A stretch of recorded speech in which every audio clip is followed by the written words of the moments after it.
We know that a radioactive element transforms into another atom, emitting radiation, something not detectable by human senses.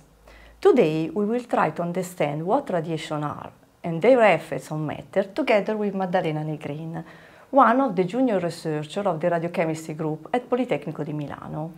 Thank you, Elena. The radiation emitted during the decay of a radioactive element are called ionizing radiations, since they have high energy enough to transform neutral atoms into charged particles, named ions.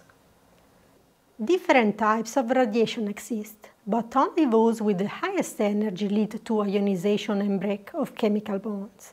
The others are called non-ionizing radiations, such as heat, visible light, and microwaves. This is an important distinction due to the large difference in harmfulness to living organisms. As radioactive elements decay, they can emit different types of ionizing radiation. They could be subatomic particles, that means particles forming atoms, or high-energy electromagnetic waves. The interaction of ionizing radiation with atoms in matter can cause changes or damages due to the release of energy.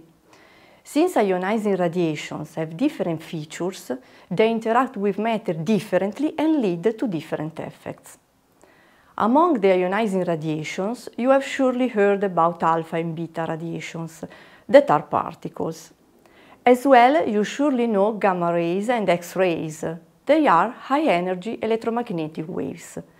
But what do they do when they pass through matter? Alpha radiations are strongly ionizing. This means that they are able to directly form a lot of ions in matter. However, they have a low penetrating capability.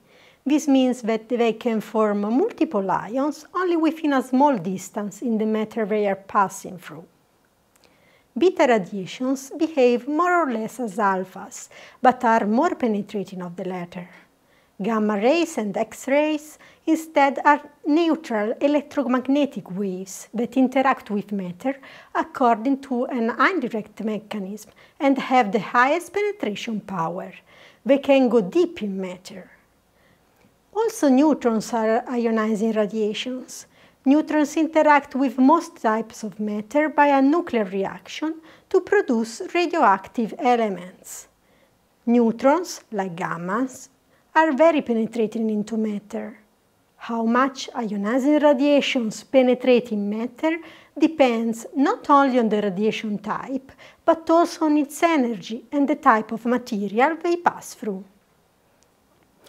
We have understood that there are different types of ionizing radiations that can cause different effects in matter by releasing their energy. Such effects are not always negative. We can also take advantage of them.